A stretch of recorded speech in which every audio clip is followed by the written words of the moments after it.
31শে ডিসেম্বরের মধ্যে ধূপগুড়ি মহকুমা হবে। বিধানসভা উপনির্বাচনের প্রচারে এসে এই প্রতিশ্রুতি দিয়েছিলেন তৃণমূলের সর্বভারতীয় সাধারণ সম্পাদক অভিষেক বন্দ্যোপাধ্যায়।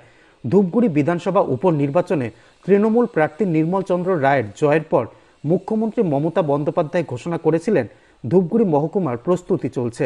মুখ্যমন্ত্রীর ঘোষণার পর ধূপগুড়িতে উল্লাস দেখা গিয়েছিল, কিন্তু 31শে ডিসেম্বর পেরিয়ে গেলেও প্রতিশ্রুতি মতো এখনও সরকারি বিজ্ঞপ্তি প্রকাশ করা হয়নি। তাই হতাশ ধূপগুড়িবাসী। সেজন্য ধূপগুড়ির বিধায়ক নির্মল চন্দ্র রায়ের বাড়ির সামনে মুখে কালো কাপড় বেঁধে মৌন প্রতিবাদ জানালেন ধূপগুড়ি মহকুমা নাগরিক মঞ্চের সদস্যরা। যদিও প্রতিবাদ চলাকালীন বিধায়ক এদিন বাড়িতে উপস্থিত ছিলেন না। বিধায়কের বাড়ির সামনে মোতায়েন ছিল বিরাট পুলিশ বাহিনী। নাগরিক মঞ্চের অভিযোগ, ভোটের আগে মিথ্যে প্রতিশ্রুতি দিয়ে ভোট পার করেছে, কিন্তু এখনো পর্যন্ত প্রতিশ্রুতি পূরণ করেনি সরকার। খুব দ্রুত মহকুমার নোটিফিকেশন জারি না হলে অনশন করার হুঁশিয়ারি দিয়েছেন তারা। শুনছি মুখ্যমন্ত্রী, এই রাজ্যের মুখ্যমন্ত্রী বারবার বলছেন, কখনো ধূপগুড়িতে 21 সালে বিধানসভা নির্বাচনের প্রচারে এসে বললেন কাজ চলছে, তারপর ঘোষণা হলো, তারিখ দেওয়া হলো আরেকজন, তারপর একটি পুজো উদ্বোধনের জায়গা খুঁজে পেলেন তিনি, সেখানে বললেন যে মন্ত্রিসভায় পাশ হয়ে গেছে।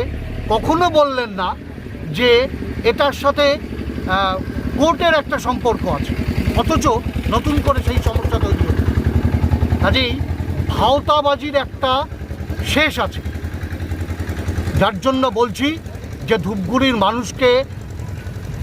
মানুষ অত্যন্ত সচেতন, বোকা ভাবার কোনো কারণ নেই।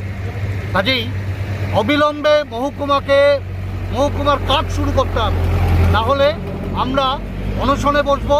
আজকে একটা প্রতিবাদ আমরা করলাম।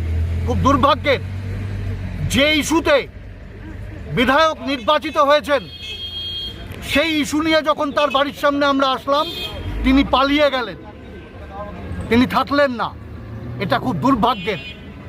আমাদের জন্ম ধূপগুড়িতে, আর আমাদের বিধায়ক আমাদের ছেড়ে চলে গেলেন, এটা লজ্জার। আপনারা কি মনে করছেন যে ভোট বৈতরণী পার করেছে এই মহকুমাকে সামনে রেখে? এখন তো তাই মনে হচ্ছে যে ভোটটা পার করার জন্য একটা ভোট পার হয়ে গেছে, আবার একটা ভোট আসছে, সেটাকে পার করতে হবে। সুতরাং ডিলে করো, খেলো, শুধু খেলে যাও। আপনার নামকে সামনে রেখে